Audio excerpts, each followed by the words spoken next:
Hello guys, কেমন আছেন সবাই? আশা করি খুব ভালো আছেন। নতুন একটি ভিডিওতে আপনাদের স্বাগতম। আজকে কথা বলবো আলফা মুভির ট্রেলারটা নিয়ে, যেটা টিজার সম্পর্কে যেটা দেখেছি ভাই, সেটা সম্পর্কে আমার বলার কোনো ইচ্ছেই ছিল না, সেজন্য এটা ভিডিও বানাইনি। তো ট্রেলার নিয়ে সোজা কথা বলি যে আনএক্সপেক্টেড ভাই, আনএক্সপেক্টেড ভাই। এই জায়গায় অ্যাক্টিং এর কথা বলিনি এবং স্টোরির কথা বলিনি, বা ট্রেলার ভালো হয়েছে সেই হিসেবে আনএক্সপেক্টেড সেটা বলছি না।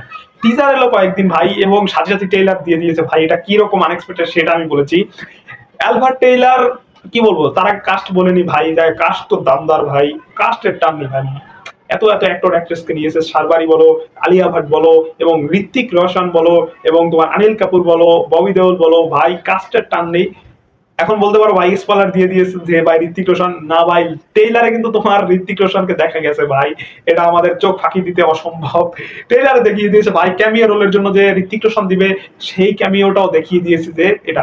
এখন আরেকটা কথা বলে রাখি যে এটা হলো ওয়াইআরএফ স্পাই ইউনিভার্সের মুভি। তো যখন ধুরন্ধরের মতো মুভি এসেছে আর কি, তখন থেকে এই ওয়াইআরএফ স্পাই ইউনিভার্সটা আর কি যে একটু দুর্বল টাইপের মুভি দেখানো যাচ্ছে। যে ভাই ধুরন্ধর যেইভাবে মানুষের কাছে যে প্রেজেন্টেশনটা রেখেছে এবং যেইভাবে দেখানো হয়েছে, যেটা প্লটটা যেখানে লেখা হয়েছে ধুরন্ধর 1 ধুরন্ধর 2, সেই হিসেবে তোমার ধরো এখন আর মানুষ এই যে এই ওয়াইআরএফ স্পাই ইউনিভার্সের আগের যে মুভিগুলো টাইগার 3 বলো, ওয়ার 2 বলো, এইসব মুভি আর এখন খাবে না। এখন মনে হয় যে সেই স্টাইলে একই স্টাইলের অ্যালফা মুভিটা। তো অ্যালফা মুভিটা আমার মনে হয় যে খারাপ লাগবে ভালো লাগবে সেটা নিয়ে বলবো না। মুভির কাহিনী এটা হতে যাবে যে ভাই এই জায়গায় আলিয়া ভাটকে মনে হয় সিক্রেট এজেন্ট বানানো হবে অ্যালফা নামে, এবং তোমার এই জায়গায় ববি দেওল মনে হয় ববি দেওলকে তোমার ইন্টেলিজেন্ট বা ওই যে ইন্ডিয়ান থেকে তোমার তাড়িয়ে দেওয়া হবে ওরকম কিছু, সেই প্রতিশোধটা নিবে তোমার ইন্ডিয়ার উপর সেরকম।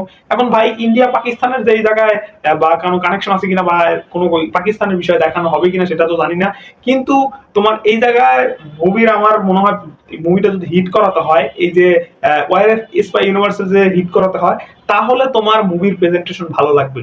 ট্রেইলারে তো হালকা কিছু শর্ট দেখানো হয়েছে যেগুলো মোটামুটি ভালোই লাগছে। আবার এটা হলো একটা ধরো নারী ভিত্তিক মুভি, যেটা ধরো অ্যালফা এবং অ্যালফা নামের একটা মুভি, এবং এই মুভিতে শুধু স্পাই দেখানো হবে যে সে কিভাবে স্পাই থাকে এবং কি করে সেটা দেখানো হবে, এবং এই জায়গায় দেখানো হবে যে আলিয়া ভাট কি করে, সারবারি কি করে। তো দেখা যাক ভাই, যদি তারা ভালো পারফরমেন্স দিতে পারে, কাহিনী দমদার হলে, তাহলে মানুষ অবশ্যই পছন্দ করবে। এবং এই মুভিটা আমার কাছে কি জন্য ভাই ট্রেলার দেখার পর লেগেছে যে এটা আমি ব্ল্যাক উইডো মুভিটা আবার দেখছি ভাই।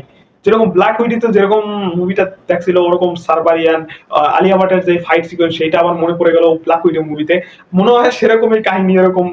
যাক বাদ দাও ভাই, কিন্তু আলিয়া ভাটের এই মুভিটা অ্যালফা মুভিটা যদি প্রেজেন্টেশন এন্ড তোমার স্ক্রিন প্লে বলো, মিউজিক বলো, এবং সবকিছু ভালো থাকে, তাহলে হয়তোবা এই মুভিটা যে ভালো করতে পারে, কাহিনী দমদার থাকলে, না হলে এগুলো ফ্লপ হতে পারে।